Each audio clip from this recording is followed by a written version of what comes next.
আসসালামু আলাইকুম ওরহমতুল্লাহি বারাকাত। আলহামদুলিল্লাহি রাব্বিল আলামিন ওয়াসসালাতু ওয়াসসালামু আলা আশরাফিল আমবিয়াই ওয়াল মুরসালিন নবীনা মুহাম্মদ ওয়া আলা আলিহি ওয়া আসহাবিহি আজমাইন আম্মা বা'দ। ফাকাদ ক্বালা আন-নাবিয়্যু সাল্লাল্লাহু আলাইহি ওয়াসাল্লাম উকতুলুল আসওয়াদাইনি ফিস সালাত আল হাইয়া ওয়াল আকরাব। আখরাজাহু আহলুস সুনান ওয়া সাহাহাহু ইবনু হিব্বান। সম্মানিত মুসলিম ভাই ও বোনেরা, আমরা দৈনিক ৫ ওয়াক্ত ফরজ নামাজ জামাতের সাথে আদায় করে থাকি, বা ফরজ নামাজ ছাড়াও অনেক সময় আমরা নামাজ পড়ে থাকি, সুন্নত নামাজ, নফল নামাজ, ওয়াজিব নামাজ।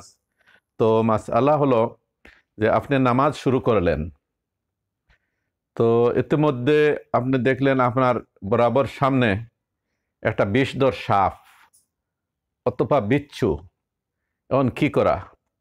আপনি নমাজ চালু রাখবেন, না এই সাপ অথবা বিচ্ছুকে হত্যা করবেন, সাপ বিচ্ছু মারবেন, কি করবেন? তো এখানে শরীয়তের মাসআলা হলো, আপনাদেরকে এই মাসাটা বলতেছি, ফতোয়া আল-লাজনাতুদ দাইমা, সৌদি আরবের সবচেয়ে নির্ভরযোগ্য বড় ফতোয়ার কিতাব, ৭ম নম্বর খণ্ড, পৃষ্ঠা ২৮।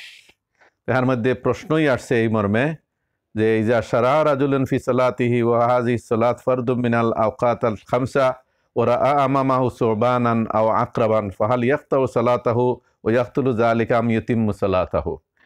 যে কোনো ব্যক্তি নামাজ শুরু করলো, এটা ৫ ওয়াক্ত ফরজ নামাজ, এবং তার সামনে দেখলো একটা বিষধর সাপ অথবা বিচ্ছু।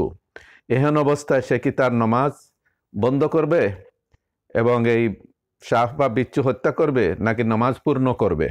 তো উত্তরে বলছেন লাজনাতুদ দাইমার উলামারা বলছেন, শেখ আব্দুল আজিজ ইবনে আবদুল্লাহ ইবনে বাজ রহিমাহুল্লাহ, আবদুল্লাহ আল ইবনে গাদিয়ান, আবদুল্লাহ ইবনে কৌদ রহিমাহুল্লাহ, ওনারা বলছেন যে নাম ইয়াক্তাউ সালাতাহু, হ্যাঁ, সে তার নামাজ বন্ধ করবে। ও ইয়াকতুলু সাবান আউল আকরাব, অথবা এই সাপ অথবা বিচ্ছু সে মারবে। লিকাউলিন নবী সাল্লাল্লাহু আলাইহি ইসলাম, নবী করিম সাল্লাল্লাহু আলাইহি ইসলামের পবিত্র বাণীর কারণে তিনি বলেছেন উকতুলুল আসওয়াদাইন ফিস সালাতে আল হাইয়া ওয়াল আকরাব, যে তোমরা নামাজের মধ্যে সাপ এবং বিচ্ছুকে হত্যা করো। তো রাসূলুল্লাহ সাল্লাল্লাহু আলাইহি ইসলামের এটা নির্দেশ। এই হাদিসটি আহলুস সুনান অর্থাৎ ইমাম তিরমিজি, নাসাই, আবু দাউদ, ইবনে মাজা উনারা বর্ণনা করেছেন, এবং ইমাম ইবনু হিব্বান এটাকে সহিহ বলে অভিমত ব্যক্ত করেছেন।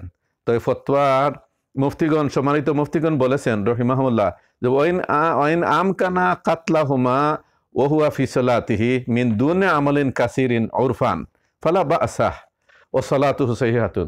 বলছেন যদি সম্ভব হয় এই সাপ বা বিচ্ছুকে হত্যা করা নমাজের থেকেই, আমলে কাসির ব্যতীত যদি নমাজের থেকেই হত্যা করা যদি সম্ভব হয়, তাইলে সম্ভব করে ফেলবে, এতে কোনো দোষ নাই, এটা কোনো ত্রুটি হবে না, গুনাহ হবে না, তার নামাজ শুদ্ধ হয়ে যাবে, সলাতু সহিয়া, তার নামাজটি শুদ্ধ হয়ে যাবে। আর যদি আমলে কাসির এর জন্য বাধ্য হয়ে যায়, তাহলে তো নামাজ বন্ধ করবে, এরপর এই বিচ্ছু বা সাপকে হত্যা করবে। ওবিল্লাহিত তৌফিক ও সাল্লাল্লাহু আলা নবীনা মুহাম্মদ ওয়া আলিহি ওয়া সাহবিহি ওয়া সাল্লাম। আসসালামু আলাইকুম ওয়া রাহমাতুল্লাহি ওয়া বারাকাতুহু।